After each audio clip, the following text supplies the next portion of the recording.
मार्कंडेय पुराण का प्रकरण 5। पक्षियों ने कहा, हे ब्राह्मण, प्रजापति त्वष्टा तथा पुत्र त्रिशिरा अधोमुख होकर तप कर रहा था। उसके तप के डर से इंद्र ने उसे मार डाला। उसके मारने से ब्रह्म हत्या से उत्पन्न पातक से इंद्र का तेज नष्ट हो गया। अधर्म का आचरण करने से इंद्र के तेज के धर्म में प्रवेश किया और इस कारण इंद्र ने तेज हो गए। त्रिशिरा की मृत्यु वृत्रासुर सुनकर त्वष्टा अत्यंत क्रोधित हुए और उन्होंने अपने मस्तक की एक जटा उखाड़ कर कहा, देवगण सहित स्वर्ग और पाताल में निवास करने वाले सभी लोग इस समय मेरे तेज की देख तथा मेरे पुत्र का हत्यारा दुर्बुद्धि वाला इंद्र भी मेरे विक्रम को देखे, जिसने अपने कर्म में लगे हुए मेरे पुत्र का वध किया है। यह कहकर उन्होंने रक्त नेत्र किए और क्रोधपूर्वक उस जटा को अग्नि में होम दिया।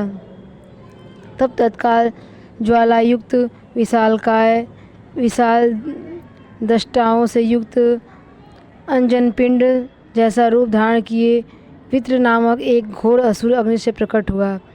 त्वष्ट के तेज से उत्पन्न हुआ वह सक्रारिक वृत्त धनुष से छूटे हुए बाण की ऊंचाई के समान नृत्य वृद्धि को प्राप्त होने लगा। अपने वध के लिए उस घोर असुरावृत्त का उत्पन्न हुआ देखकर इंद्र भय से अत्यंत आतुर हुए और उन्होंने उसे संधि करने के लिए उद्देश्य से मरीचि आदि से तप्त सप्त ऋषियों को भेजा। सब जीवों को कल्याण कामना वाले सप्त ऋषियों ने इंद्र और वृत्रासुर के मध्य परस्पर प्रतिज्ञा करो के मित्रता कराई। प्रतिज्ञा की मर्यादा का उल्लंघन करके जब वृत्र इंद्र के द्वारा वध को प्राप्त हुआ, तब उसी ब्रह्म हत्या से उत्पन्न पाप के कारण इंद्र का बल नष्ट हो गया। यह बल इंद्र के देह से निकलकर बल के मात्र और अधिदेव सर्वव्यापी एवं अव्यक्त पवन देवता में प्रविष्ट हो गया। और जब इंद्र ने गौतम का रूप धारण कर अहिल्या संगति की, तब भी उनका स्वरूप श्रीहीन हो गया। उस समय उस दुरात्मा इंद्र का अंग प्रत्यंग संपूर्ण लावण्य उसका त्याग करके दोनों अश्विनी कुमारों में प्रविष्ट कर गया। उस समय इंद्र का धर्म और तेज के द्वारा त्याग हुआ तथा बल और रूप से भी हीन समझकर दैत्यों ने उन पर विजय प्राप्त करने का प्रयत्न किया। हे महामुने, महान बल वाले दैत्यों ने इंद्र पर विजय प्राप्त करने की अभिलाषा से बल, वीर्य और मद युक्त राजाओं के वंश में जन्म लिया। फिर कुछ समय व्यतीत होने पर दैत्यों के भार से पृथ्वी बोझिल हो गई और वह समेरु पर्वत में देवताओं की सभा में पहुंची और वह अत्यंत बोझिल पीड़ा वाली देवी वसुंधरा दैत्य दानवों के कारण होने वाले अपने दुखों का संपूर्ण कारण वहाँ कहने लगी। हे देवगण, तुमने अत्यंत बली असुरों का संहार किया था। उन्होंने अब मृत्युलोक के राजवंशों में जन्म धारण किया है। वे दैत्य असंख्य अक्षौणी असंख्य हैं, इसलिए उनके भार से अत्यंत पीड़ित हुई हूँ और नीचे की ओर झुकी जा रही हूँ। देवगण, मुझे जिस प्रकार शांति मिल सके वही करो। पक्षियों ने कहा, हे मुनिवर, इसके पश्चात प्रजा के उपकार और पृथ्वी के भार हरने देवताओं ने अपने अपने तेजान से भूमंडल पर जन्म लिया। तब इंद्र के शरीर से उत्पन्न उस तेज को स्वयं धर्म ने कुंती के गर्भ में स्थान किया। उसी से अत्यंत तेजस्वी राजा युधिष्ठिर की उत्पत्ति हुई और देवताओं में श्रेष्ठ वायु ने इंद्र के जिस तेज को कुंती के गर्भ में स्थापित किया, उससे भीमसेन और इंद्र के आधे बल से कुंती के गर्भ से ही अर्जुन उत्पन्न हुए। इंद्र के आधे बल को धारण करने वाले दोनों अश्विनी कुमारों ने माद्री के गर्भ में धारण कर 2 कुमारों को उत्पन्न किया। इस प्रकार इंद्र ही इन 5 रूपों में प्रकट हुए तथा इन्हीं इंद्र की भार्या सची यज्ञभाग एवं याग सेना रूप से अग्नि के द्वारा उत्पन्न हुए। इससे निश्चित हुआ कि द्रौपदी केवल एक ही इंद्र की महर्षि, क्योंकि महात्मा एवं योगीश्वर अपने देह के अनेक विवाह करने में समर्थ हैं। जैसे वह द्रौपदी 5 पतियों की एक ही पत्नी हुई, वह कारण बता दिया। अब बलदेव जी जिस प्रकार सरस्वती में पहुँचे वह श्रवण करो। पक्षियों ने कहा, अर्जुन के प्रति श्री कृष्ण की अत्यंत प्रीति देखकर बलराम जी क्या करने में मंगल होगा, इस विषय पर अनेक प्रकार विचार करने लगे। श्री कृष्ण को साथ लिए बिना ही मैं एकाकी दुर्योधन के पास कहीं जाऊंगा। इन पांडवों का पक्ष लेकर अपने ही जमाता और शिष्य का राजा दुर्योधन का किस प्रकार वध करूं। अतएव मैं राजा दुर्योधन और अर्जुन दोनों में से किसी के पास नहीं जाऊंगा। इसलिए कौरव पांडवों का जब तक नाश न हो जाए तब तक से इकला ही तीर्थयात्रा करता हुआ अपने आत्मा को पवित्र करूं। ऐसा निश्चय करके बलराम जी ने ऋषिकेश, अर्जुन और दुर्योधन को आमंत्रण करते हुए अपनी सेना से घिरे हुए द्वारका को प्रस्थान किया। जब से दुष्ट पुष्ट मनुष्यों वाली द्वारका नगरी में पहुँचे तब तीर्थ यात्रा का विचार करते हुए उन्होंने ताड़ी कांग्रेसपान किया। इस रस पीने के उपरांत अप्सरा के समान गर्वित रेवती जी का कर ग्रहण करते हुए अनेक वैभवों से युक्त रैवत उद्यान हैं पहुँचे। मदपान से उन्मत्त होने के कारण स्त्रियों से घिरे रहकर क्रीड़ारत होने पर उनके पांव डगमगाने लगे।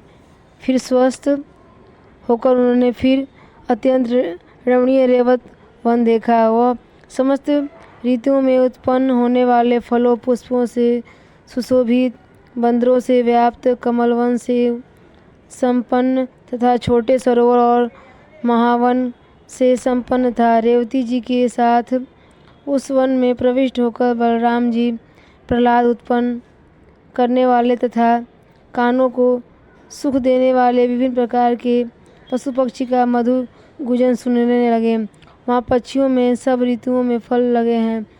उन वृक्षों पर प्रसन्न पक्षी चहचहा रहे हैं।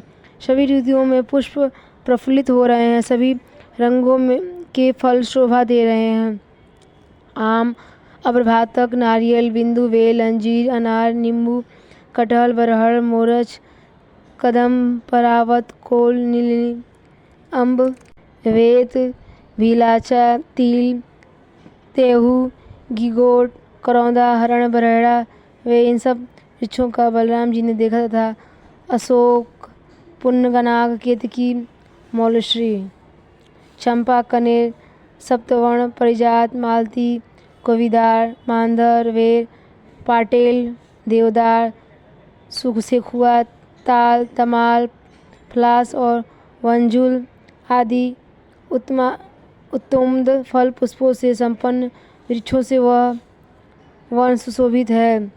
उन वृक्षों पर चकोर, जातपत्र, भृंगराज, शुक्र, सारिका, कोकिला, रैल, जीवजीविक, प्रियपुत्र तथा जातक आदि विभिन्न प्रकार के पक्षी सुनने में मनोहर शब्द करते हुए इन सब पक्षियों की संख्याओं के आश्रय में निवास करते हैं। उस रैवत वन में स्वच्छ जल वाले सुशोभित हैं, जिन्हें देखते ही चित्त प्रसन्न होता है।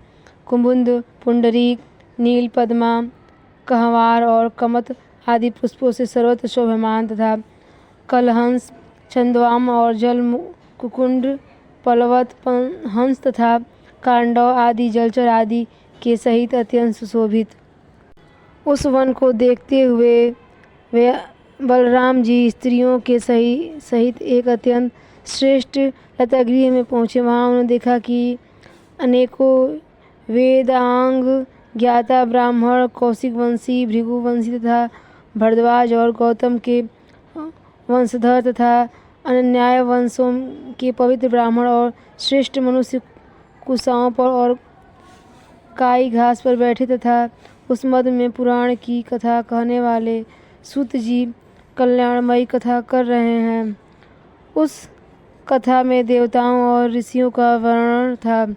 उसी समय उन ब्राह्मणों ने मदिरा के मद से लाल हुए नेत्र वाले बलराम जी को देखा। सब मुनियों उन्हें मोदोत्म देख उस समय सूजी के अतिरिक्त अन्य सभी ने उठकर अत्यंत आदरपूर्वक बलराम जी का पूजन किया। फिर दानवों के हंता महान पराक्रमी बलराम जी ने सूत जी के द्वारा अपना तिरस्कार समझकर अत्यंत क्रोध से लाल नेत्र कर सूत जी को मार डाला। पुराणवेत्ता सूत जी के मरकर स्वर्ग में पहुँचने पर मृगशालाओं पर बैठे हुए सभी ब्राह्मण वहाँ से उठकर चले गए। तब जिन बलराम जी की देह पर पद प्रतीत हो रहा था वह चिंता और पश्चाताप करने लगे कि मैं एक ऐसा घोर पाप क्यों कर बैठा। मैंने जिन सूत जी को मारा वह ब्रह्मस्थान को प्राप्त हुए और सभी ब्राह्मण मुझे देखते ही चले जाते हैं। मेरे देह से असुर तत्व प्रतिबिंबित करने वाले लौह तुल्य गंध निकल रही है और आत्मा की ब्रह्म हत्या से उन्मत्त पाप से कलुषित प्रतीत होती है। अरे अरमश, तुझे धिक्कार है। अरे मद, तुझे भी धिक्कार है। अत्यंत सम्मान और साहस को भी धिक्कार है, क्योंकि इन्हीं के वशीभूत होकर ऐसा घोर पातक कर बैठा। अब इस ब्रह्महत्या से उत्पन्न महापातक को दूर करने के लिए 12 वर्ष तक व्रत करना हुआ।